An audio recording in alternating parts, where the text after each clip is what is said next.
Welcome back to film explainer. आज के video में हम बात करेंगे 2014 में आई मूवी द वाटर डिवाइनर के बारे में, जो एक ट्रू इवेंट पर बेस्ड है।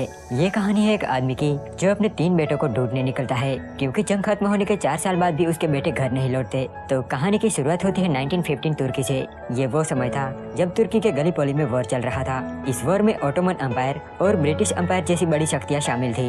गली पोली का युद्ध 1915 से 1916 के बीच लड़ा गया था। अब क्योंकि ये पहला विश्व युद्ध था, इसलिए इसमें कई देश शामिल थे, जैसे कि ऑटोमन अम्पायर की तरफ से जर्मनी और हंगरी जैसे देश लड़ रहे थे, तो वहीं ब्रिटिश अम्पायर को फ्रांस और रशिया जैसे देशों का साथ था। इस जंग में ऑस्ट्रेलिया भी शामिल था, जो फ्रांस की तरफ से लड़ रहा था। इतना ही नहीं, इस वॉर में इंडियन सोल्जर्स भी शामिल थे। आखिरकार 7 महीनों के बाद अनजक यानी कि ऑस्ट्रेलिया और न्यूजीलैंड पीछे हट गए और यहाँ ऑटोमन की जीत हुई। अब गलीपोली युद्ध को खत्म हुए 4 साल हो गए थे। हमें ऑस्ट्रेलिया का नॉर्थ वेस्टर्न विक्टोरिया दिखाया जाता है, जहाँ हम एक आदमी को देखते हैं जिसका नाम है जोशुआ कॉर्नर, जो एक किसान है। साथ ही वो एक वाटर डिवाइनर भी है, यानी कि पानी को खोजने वाला या फिर उसकी भविष्यवाणी करने वाला।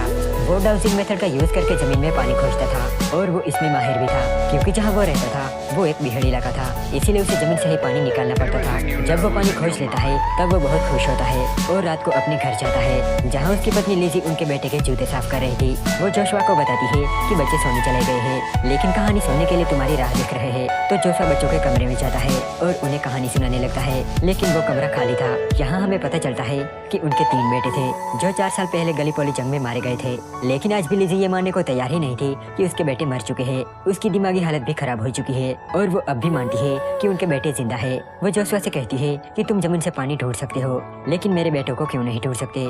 इस सवाल का जोशुआ के पास कोई जवाब नहीं था। अपने बेटों को खोने का उसे भी बहुत दुख था, लेकिन शायद उसने ये मान लिया था कि उनके बेटे जंग में मारे गए हैं, क्योंकि अगर वो जिंदा होते तो वो 4 सालों में घर आ ही जाते। जोशुआ को वो पल याद आते हैं जब उसके बेटे जंग में जा रहे थे। अब ऐसे ही अपने बेटों को याद करते करते वो सो जाता है और सुबह जब उसकी आंख खुलती है तब लिजी घर में नहीं थी। वो भागकर पास के तालाब पर जाता है, जहाँ लिजी की लाश पानी में तैर रही थी। उसकी पत्नी ने सुसाइड कर लिया था और इस हादसे से जोशुआ पूरी तरह से टूट जाता है। लिजी हमेशा से चाहती थी कि जोशुआ उनके बेटे को ढूंढे, इसलिए जब जोशुआ से दफना रहा था तब वो अपनी मरी हुई पत्नी से वादा करता है कि वो उनके बेटों को ढूंढने जाएगा और उनकी अस्थियों को उसके पास ही दफनाएगा। लिजी को दफना के वो अपने बेटों को ढूंढने निकल पड़ता है। यहाँ हम मेजर हसन और सार्जेंट जेमाल को देखते हैं, जो आज जंग के 4 सालों बाद गलीपोली आए थे। वो यहाँ कर्नल ह्यूज से मिलते हैं। गलीपोली में मेजर हसन और कर्नल ह्यूज आमने सामने लड़े थे और कर्नल अच्छी तरह से जानता था कि मेजर हसन सबका बाप था, लेकिन अब युद्ध खत्म हो गया था, इसीलिए अब उनके बीच कोई भी दुश्मनी नहीं थी। कर्नल की यूनिट यहाँ ब्रिटिश सैनिकों की लाशें ढूंढ रही थी, ताकि उन्हें ढूंढ के उन्हें सम्मानपूर्वक दफनाया जाए, क्योंकि इस जंग में हजारों सोल्जर्स मारे गए थे, जिनमें सैकड़ों सोल्जर्स की लाशें भी नहीं मिली थी। अब क्योंकि जंग के दौरान मेजर हसन भी वहीं था, इसीलिए कर्नल ने उससे मदद मांगी थी, ताकि वो बता सके कि कहाँ पर उन्होंने ज्यादा सोल्जर्स मारे थे। कर्नल कहता है कि हमने यहाँ 10,000 सैनिक गवा दिए हैं। तब मेजर हसन कहता है कि हमने यहाँ 70,000 से भी ज्यादा सैनिक गवा दिए हैं, जिनमें से कई सैनिकों की हमें लाशें भी नहीं मिली है। अब हम जोशुआ को देखते हैं, जो ऑस्ट्रेलिया से तुर्की जा रहा था। तभी उसे एक किस्सा याद आता है, जब उसके 3 बेटे शिकार पर गए थे और तभी इस बिहड़ में एक रेतीला तूफान आ गया था। तब जोशुआ भागकर उन्हें लेने जाता है। उसके बेटे बहुत डर रहे थे। तब जोशुआ उन तीनों को चादर से ढक देता है और उन्हें हौसला देता है। हम सब जानते हैं कि वो एक बाप ही होता है जो हमें लड़ना सिखाता है, फिर हालात चाहे जो भी हो। अब 3 महीनों के सफर के बाद वो तुर्की के इस्तांबुल पहुंच जाता है, जहां पहुंचते ही एक बच्चा उसे जीत करने लगता है।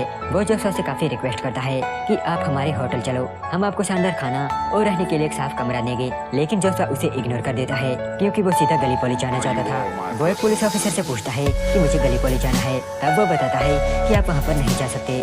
वहाँ जाने के लिए आपको ब्रिटिश के युद्ध कार्यालय में जाना होगा और वहाँ से आपको परमिशन लेनी होगी। तभी वो बच्चा, जिसका नाम ओरहन होता है, वो जोशुआ का बैग लेकर भागने लगता है। वो बस जोशुआ को अपने होटल में लाना चाहता था। जोशुआ भी उसका पीछा करते हुए उसके होटल तक आता है और अब वो होटल में रुकने के लिए मान जाता है, क्योंकि बिना परमिट के वो गलीपोली नहीं जा सकता था।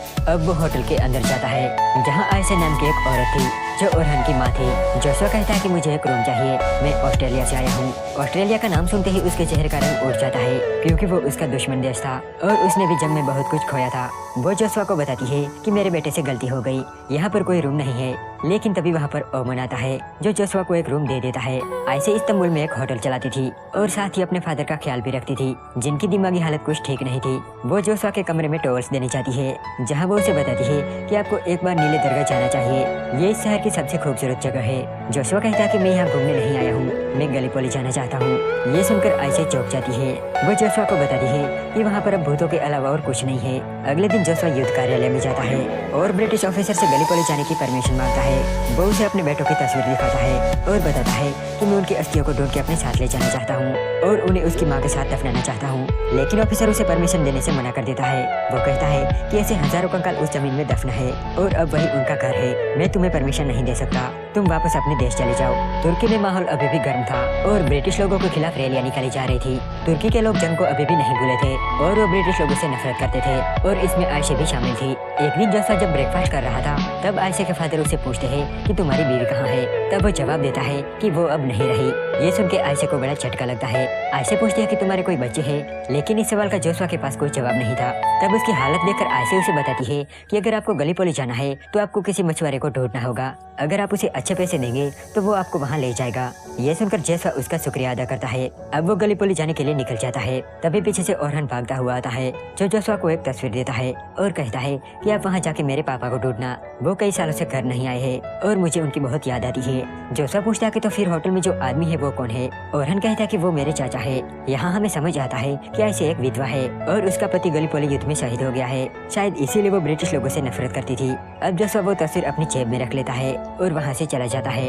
यहाँ कर्नल के आदमी को एक नाव दिखाई देती है। दरअसल वो जोशुआ ही था। कर्नल कहता है कि वो जो कोई भी हो उसे मेरे टेंट में लेकर आओ। अब जोशुआ को कर्नल के पास लाया जाता है। कर्नल जोशुआ को बताता है कि मैं तुम्हारी कोई भी मदद नहीं कर सकता। तुम्हारे बेटों को ढूंढना बहुत ही मुश्किल है, लेकिन हम पूरी कोशिश करेंगे उन्हें ढूंढने की और अगर वो हमें मिल गए तो हम उन्हें दफना के उनके ग्रेव पर तख्ती लगाएंगे। जोशुआ बताता है कि मैं जानता हूँ कि वो कहाँ पर मारे गए थे।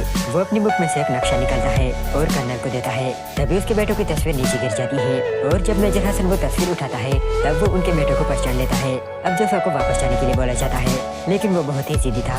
वो वापस नहीं जाता और समुद्र के किनारे ही बैठा रहता है। कर्नल अपने आदमी से कहता है कि उसे खाना और एक कंबल दे देना। अब अगले दिन मेजर कर्नल से कहता है कि हमें इस आदमी की मदद करनी चाहिए क्योंकि वो एकलौता ऐसा बाप है जो अपने बेटों को ढूंढने आया है। कर्नल कहता है कि उसके बेटों को ढूंढना बहुत ही मुश्किल है और ये बात आप भी जानते हो। मेजर कहता है कि मैं उस जगह के बारे में जानता हूँ जहाँ उसके बेटों की मौत हुई थी। ये सुनकर कर्नल भी जोशुआ की हेल्प करने के लिए मान जाता है।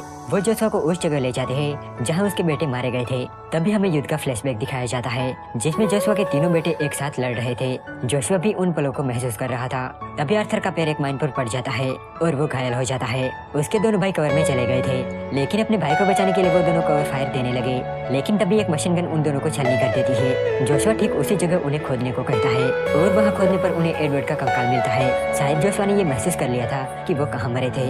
एडवर्ड के गले में जो डॉग टेप था उसी के जरिए लाश की पहचान की गई थी। उसकी खोपड़ी में एक आर पार होल था और ये सब दूर खड़ा जोशुआ देख रहा था। उसकी आंखों से आंसू नहीं गिर रहे थे पर उसका दिल रो रहा था। अपने बच्चों से ज्यादा जीना सुनने में अच्छा लग सकता है, लेकिन उससे बड़ा कोई श्राप नहीं है। वो एडवर्ड की लाश देखना चाहता था, लेकिन कर्नल उसे मना कर देता है क्योंकि अब सिर्फ कंकाल ही बचा था। अब उसे वापस टेंट में भेज दिया जाता है। कुछ देर बाद कर्नल उसे खबर देता है कि हमें हेनरी मिल गया है। जोशुआ कहता है कि अभी भी आर्थर को ढूंढना बाकी है। कर्नल कहता है कि हमने हर जगह छान ली है, लेकिन हमें कुछ नहीं मिला। अब जोशुआ अपने बेटों को ऑस्ट्रेलिया ले जाने की बात करता है, लेकिन कर्नल कहता है कि तुम उन्हें यही दफन कर दो क्योंकि अब यही उनका घर है। तो जोशुआ उसकी बात मान जाता है और उसके दोनों बेटों को दफना देता है और अगले दिन यहाँ से निकलने के लिए अपना सामान पैक करने लगता है। तभी वहाँ पर मेजर आता है जो उसे एक लिस्ट दिखाता है। वो उसे बताता है कि ये लिस्ट उन सैनिकों की है जिन्हें बंदी बनाया गया था और इसमें आर्थर का भी नाम है। मतलब कि आर्थर जंग में नहीं मरा था, बल्कि अब भी वो जिंदा है। ये सुन के जोशुआ दिल ही दिल बहुत खुश होता है और वापस आयशा के होटल में आ जाता है। अगले दिन वो युद्ध कार्यालय में जाता है ताकि वो आर्थर के बारे में पता लगा सके कि वो कहाँ पर कैद है, लेकिन ऑफिसर उसकी कोई भी मदद नहीं करता। वो जोशुआ से कहता है कि मैंने तुम्हें गलीपोली जाने से मना किया था, फिर भी तुम वहाँ क्यों गए। वो जोशुआ का पासपोर्ट छीन लेता है और उसे बताता है कि मैं गुरुवार को तुम्हारा पासपोर्ट और कोलकाता की टिकट लेकर तुम्हारे होटल आऊंगा और तुम्हें वापस ऑस्ट्रेलिया भेज दिया जाएगा।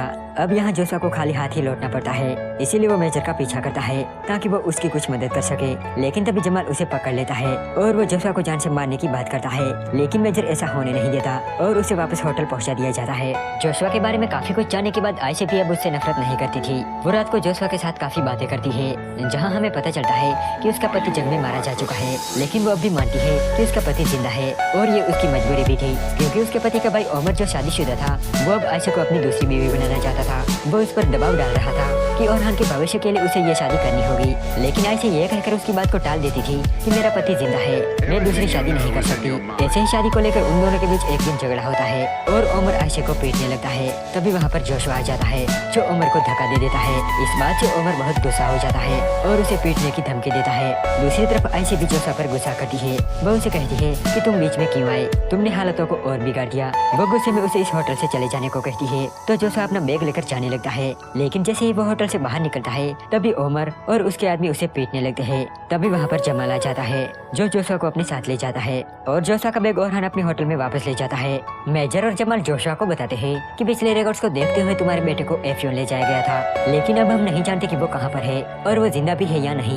मेजर उसे बताता है कि तुम कल ऑस्ट्रेलिया चले जाओगे। मैं और जमाल अंकारा के पूर्व में जा रहे हैं क्योंकि मुस्तफा कमाल अपनी सेना इकट्ठी कर रहा है और उसे रोकना जरूरी है। हम एफयून से ही गुजरेंगे जहाँ हम तुम्हारे बेटे को जरूर ढूंढेंगे। उस रात मेजर और जोशुआ काफी बातें करते हैं और उनके बीच एक अच्छी दोस्ती हो जाती है। मेजर जोशुआ को एक किस्सा सुनाता है जब गलीपोली का युद्ध चल रहा था। मेजर कहता है कि जब मैं पहले ऑस्ट्रेलियन से मिला वो एक नौजवान लड़का था जो मेरी तरफ बढ़ रहा था। वो हमारे निशाने पर था और उस पर 1000 बंदूकें थी। वो मेरे पास आया और हमने साथ में सिगरेट पी, लेकिन जब वो चला गया तब मुझे एहसास हुआ कि उसने मेरे सिगरेट चुरा लिए थे। उस रात जोशुआ अपना बैग लेने वापस होटल जाता है जहां आयशा उससे माफी मांगती है और जोशुआ के लिए खाना बनाती है। उस रात ये दोनों काफी बातें करते हैं, शायद वो दोनों एक दूसरे को पसंद करने लगे थे।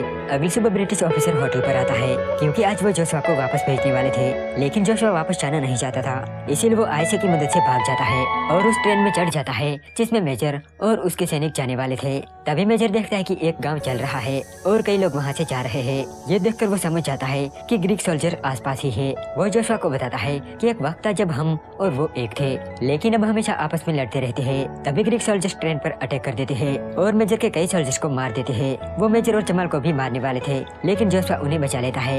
लेकिन यहाँ जमाल मारा जाता है। अब जोशुआ और मेजर घोड़े लेकर एफरन पहुँचते हैं ताकि शायद उन्हें वहाँ आर्थर मिल जाए। तभी जोशुआ एक विंडमिल को देखता है और वो समझ जाता है कि ये काम आर्थर ही कर सकता है। वो भागकर चर्च में जाता है जहाँ वो अपने बेटे आर्थर को देखता है और उसका दिल जोर जोर से धड़कने लगता है। उसे अपने बेटों की अस्थियां मिलने की उम्मीद भी नहीं थी, लेकिन उसके बदले उसका बेटा जिंदा था। वो उसे गले लगाकर रोने लगता है। तभी वहाँ पर मेजर भी आ जाता है। आर्थर कहता है कि मैं वापस नहीं आऊंगा, मैं अपने भाइयों का ख्याल नहीं रख पाया। वो बताता है कि हेनरी के चेहरे पर गोली लगी थी, वो सिर्फ कुछ ही पलों तक जिंदा रहा और फिर हमें छोड़कर चला गया, लेकिन एडवर्ड का खून घंटों तक बहता रहा और वो दर्द से तड़प रहा था। उसकी सांसें रुक ही नहीं रही थी। मुझसे उसका दर्द देखा नहीं जा रहा था। उसने चीखते हुए मुझसे कहा कि मुझे गोली मार दो। तब मुझे उसे ना चाहते हुए भी सर में गोली मारनी पड़ी। अब आर्थर अपने भाई की मौत की जिम्मेदार खुद को मानता है, इसीलिए वो घर चलने से मना कर देता है।